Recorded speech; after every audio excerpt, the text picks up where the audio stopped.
Itchyworms, Ungreatest Hits. This is their first compilation album released in year 2020. Well, let's start. Yup, the front cover. Yeah, that's right. Ayos, lumulutang niyo ito. Galing. Yan, naka card wallet case siya, guys.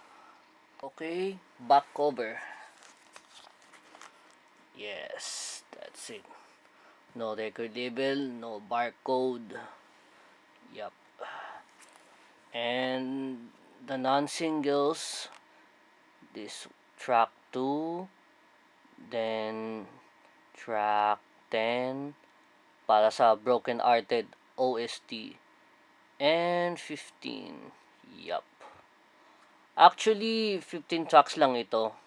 Ang walang kanta dito ay ito, In Love Ako Sa'yo.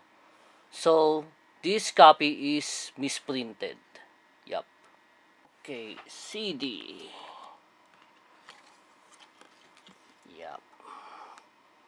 Yup. This is a CDR copy. Yup. Yes. Itchy. Yeah. This one.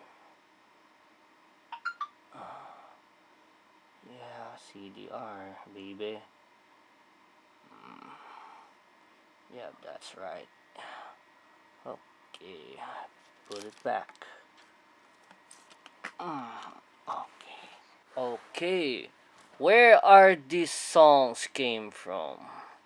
Well, let's start. First album, Little Monsters Under Your Bed.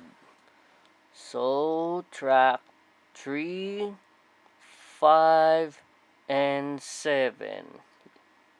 Second album, Noontime Show.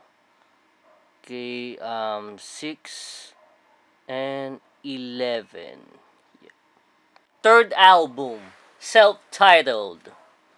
Okay, 1, 4, 9, 12, and 13.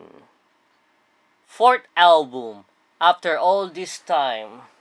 So, track 8 and 16. Yup.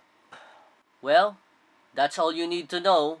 But before that, let's check the social media. Okay, click like and follow them on Facebook page. They have a new album called Waiting for the End to Start. Subscribe to their YouTube channel. Yup. Follow and listen to their Spotify. Follow them on Twitter. And follow them on Instagram. Yup. Alright, that's it for tonight. Support the band by buying their merchandise and going to their gigs. Subscribe for more content. I'll see you at the next video. Goodbye and happy hunting. And as always, stay safe everyone.